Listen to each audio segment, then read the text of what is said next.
Connaissez-vous cet homme? C'est le chef des services secrets français, la DGSE. Cet homme vient de se rendre à Alger. Il s'appelle Nicolas Lerner. Pour ceux qui ne le savent pas, ce Nicolas Lerner était le camarade de promotion du président de la République française, M. Emmanuel Macron.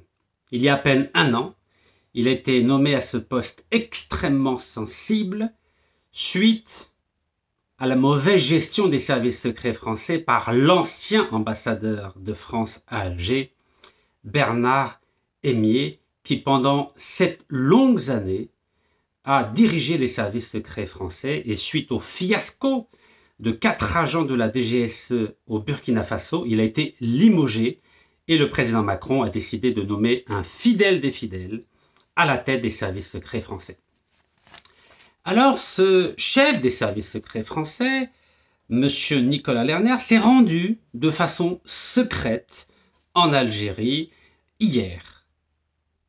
On voit bien qu'il a des tensions très profondes, très aiguës entre Alger et Paris depuis 2 mois, depuis qu'un citoyen, écrivain de statut algéro-français, a été arrêté en Algérie et accusé d'atteinte à l'unité nationale et à la sûreté de l'État.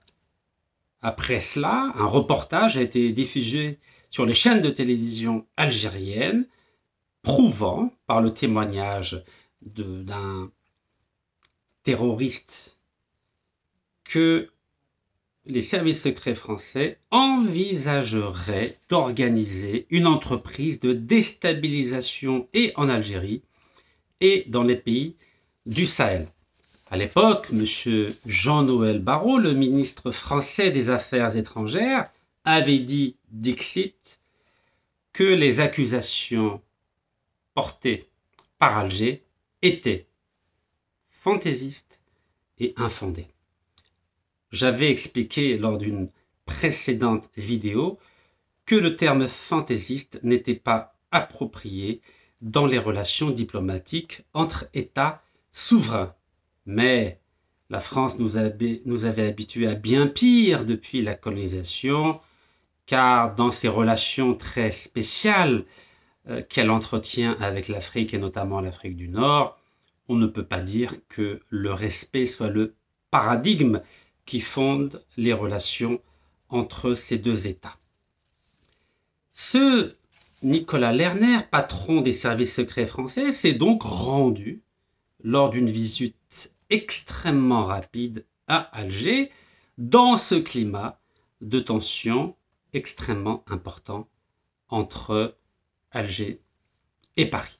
Alors j'ai lu, ça et là, des versions très contradictoires en disant que peut-être que les tensions en ce moment créées par certains TikTokers ou YouTubeurs en France étaient la raison principale de ce déplacement. Je n'y crois pas un seul instant pour une raison très simple, c'est que la France a différents services pour traiter et des problèmes intérieurs, c'est la Direction générale de la sécurité intérieure, c'est-à-dire la DGSI, et ce n'est sûrement pas la Direction générale des services extérieurs que dirige M. Nicolas Lerner qui va traiter ces petits soucis de youtubeurs ou de tiktokers. Donc incontestablement, la nature de la visite express, secrète, du chef des services secrets français à Alger est sûrement due aux problèmes de sécurité extérieure que la France semble craindre sur son territoire, notamment avec la déstabilisation d'un certain nombre de pays du Sahel et surtout après la décision du président français le 31 juillet 2024 de reconnaître le plan d'autonomie marocain sur le Sahara occidental, qui est la véritable cause du climat délétère entre Paris et Alger. Je vous rappelle qu'en août 2022, lorsque j'étais incarcéré à la prison de Schleuf, il y avait une forte délégation française qui avait accompagné le président français, M. Emmanuel Macron, à Alger.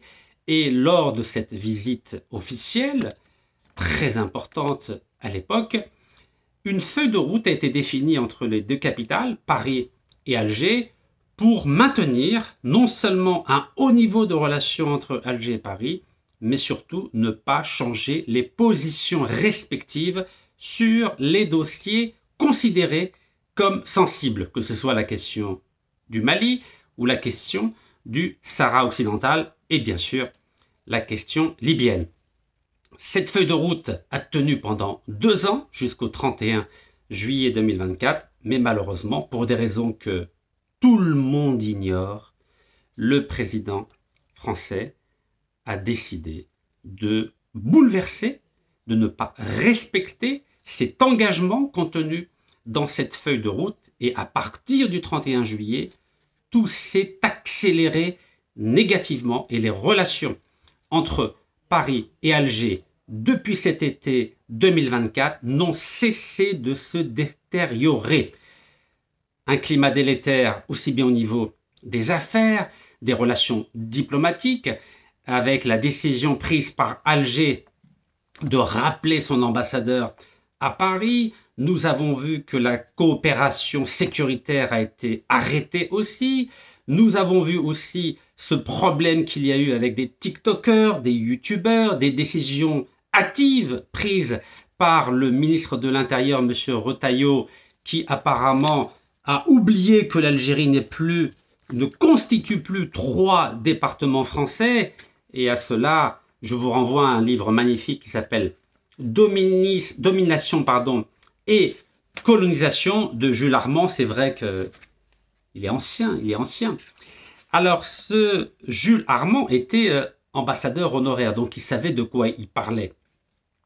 Et quand on voit l'attitude de la France aujourd'hui, on ne peut pas ne pas se rappeler que dans l'héritage intellectuel français, il y a cette volonté de dominer, de coloniser et d'humilier ce que moi j'appelle les anciens dominions africains qui étaient sous le joug français, car rappelons-le, la France de Jules Ferry a massacré des millions d'Africains pendant cette colonisation, cette nuit coloniale qui a été terrible pour l'ensemble du continent africain et spécifiquement en Algérie, dans la partie nord-africaine où 5,5 millions de citoyens, de femmes, d'hommes, d'enfants, de vieillards ont été massacrés par la République française. Donc cette attitude coloniale, cette attitude dominatrice, cette attitude humiliante de Paris à l'égard de l'ensemble des pays africains en général et à l'égard de l'Algérie en particulier, est aujourd'hui plus que jamais présente dans cette condescendance française à l'égard du peuple algérien, à l'égard de l'État algérien et à l'égard de la nation algérienne que la France ne cesse de diaboliser, de discréditer. La France ne cesse d'enlever la qualité de nation au peuple algérien, et ce langage diplomatique, peu diplomatique, de Paris à l'égard d'Alger, depuis 2 mois, reflète ces relents coloniaux qui n'ont jamais quitté et l'esprit, et l'âme, et la sémantique des diplomates français à l'égard de notre pays. Comme vous le savez, je suis né en France, j'ai vécu 40 années en France, j'étais dans les mêmes écoles que les fils de ministres français, que les fils d'ambassadeurs français, que les fils de l'intelligentsia française. Et évidemment, j'ai un avantage sur les Algériens qui ont vécu en Algérie, qui ont fait leurs études en Algérie, de mieux connaître cette sensibilité française, de mieux connaître cette culture française de l'intérieur, car elle vibre en moi depuis ma naissance et depuis ma scolarité. Et lorsque j'entends des déclarations de ministres français ou du président français, je ne peux que me ressouvenir de comment les lycéens, comment les étudiants qui étaient avec moi déjà entre 15 et 25 ans se comportaient à l'endroit des Français d'origine étrangère, que ces personnes soient de l'Afrique noire ou de l'Afrique du Nord. Donc cet atavisme, je le connais depuis longtemps et j'en mesure et la portée et le danger. Et lorsque je vois que sans autorisation, le patron des services secrets se rend de façon secrète, presque clandestine, en Algérie, je me demande d'ailleurs si on lui a accordé un visa pour venir dans notre beau pays meurtri. En tout état de cause, je m'interroge sur cette schizophrénie française à l'endroit de l'Algérie. On voit que le ministre de l'Intérieur, en mal de popularité, en mal de virilité, ne cesse d'utiliser l'Algérie comme un sac de boxe pour tester sa capacité à frapper, sa capacité à humilier, sa capacité à mettre KO et tout un pays et toute une nation. Mais cette attitude-là ne saurait durer. Car on voit que dans la sémantique politique, dans la sémantique diplomatique française, il y a un avant et un après. Quand je parle d'avant et d'après, je parle bien sûr de la vidéo qui a été très finement diffusée par, on le pense, sans avoir bien sûr de preuves, par les services secrets israéliens, le Mossad, dont j'avais fait précédemment une vidéo, pour discréditer cet auteur algéro-français dont en France on a fait le nouveau Jeanne d'Arc. Il faut absolument sauver le soldat Ryan, qui n'est français que depuis 6 mois. Et cette vidéo diffusée par les services secrets israéliens prouve sans l'ombre d'un doute que cet auteur algéro-français avait une mission spécifique et en Algérie et en Israël, qu'on appelle chez nous l'entité sioniste.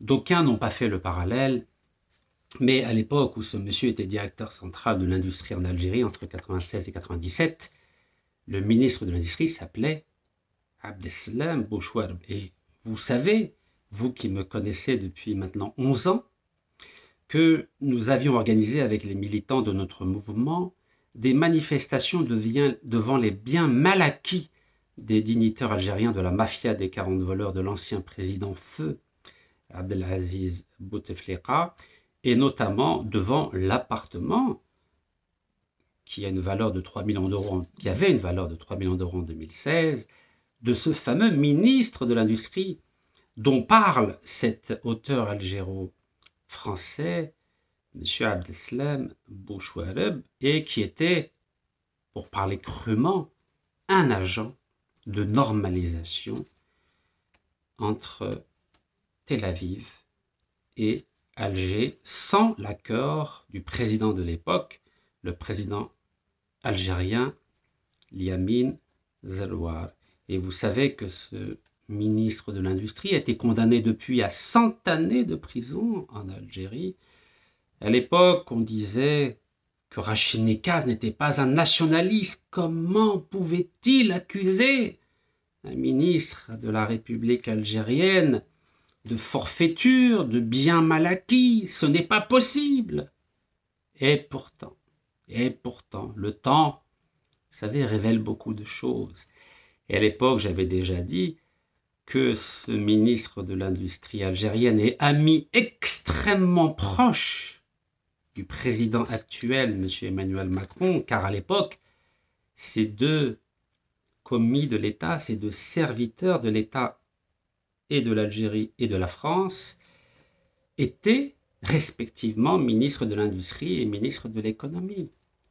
Donc depuis cette époque-là, une amitié s'est nouée entre le ministre algérien de l'Industrie, M. Abdeslam Bouchouareb, et le ministre de l'économie française de l'époque, M. Emmanuel Macron. Et à ce jour, la France n'a jamais voulu extrader ce ministre corrompu, condamné à des peines cumulées de prison de 100 années.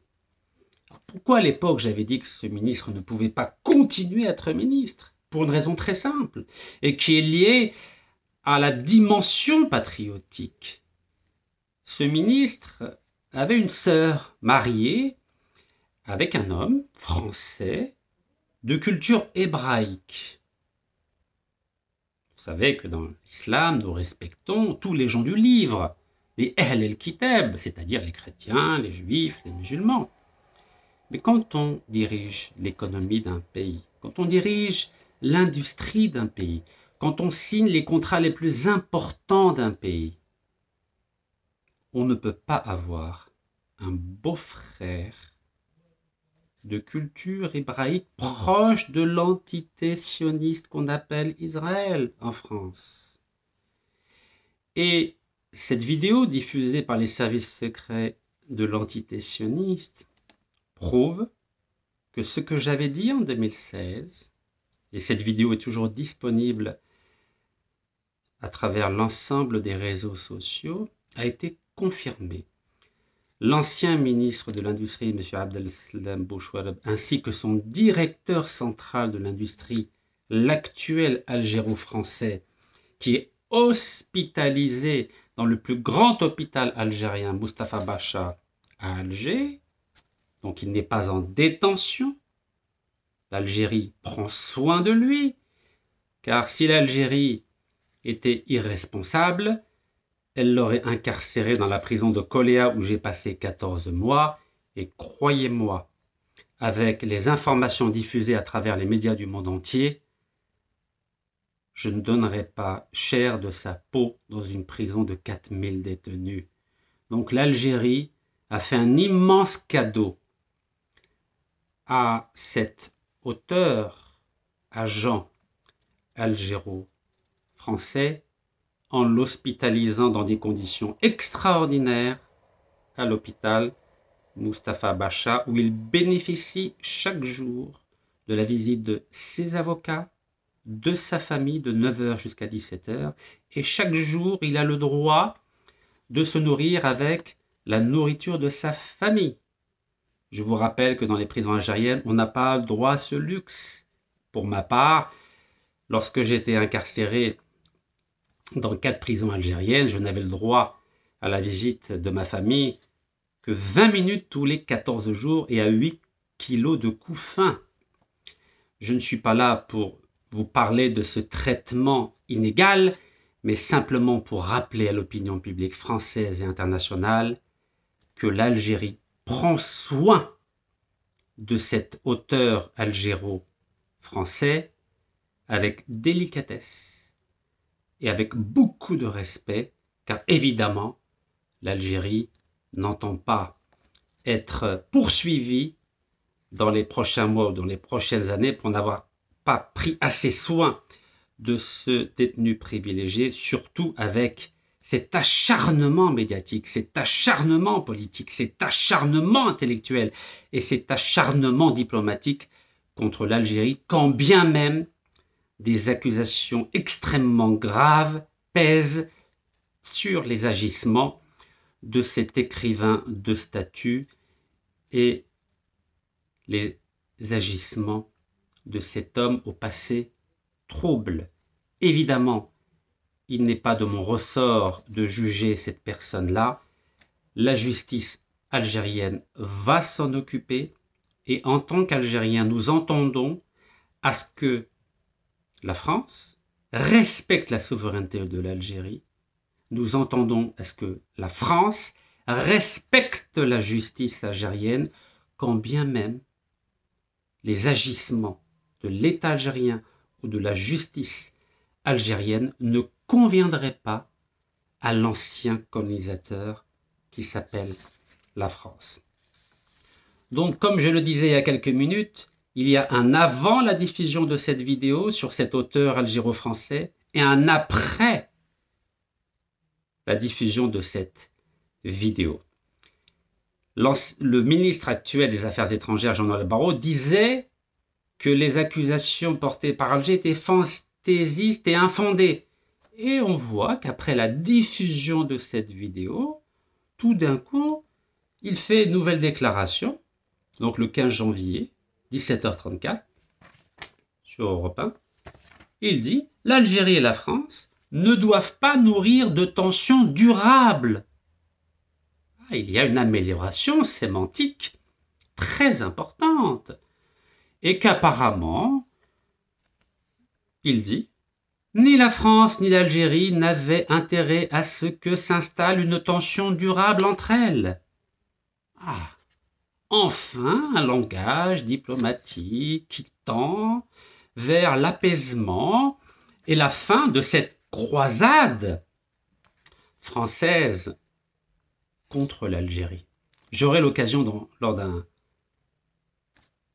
d'une prochaine vidéo de parler de l'attitude d'un juge français qui n'a pas hésité un seul instant à dire publiquement qu'il était favorable au renversement du régime algérien, comme cela fut le cas il y a quelques semaines en Syrie. C'est d'une extrême gravité, mais nous aurons l'occasion d'en parler et bien démontrer à l'opinion publique algérienne et française que ce qui se passe en ce moment entre Paris et Alger peut être extrêmement dangereux si Paris ne cesse pas immédiatement ces attaques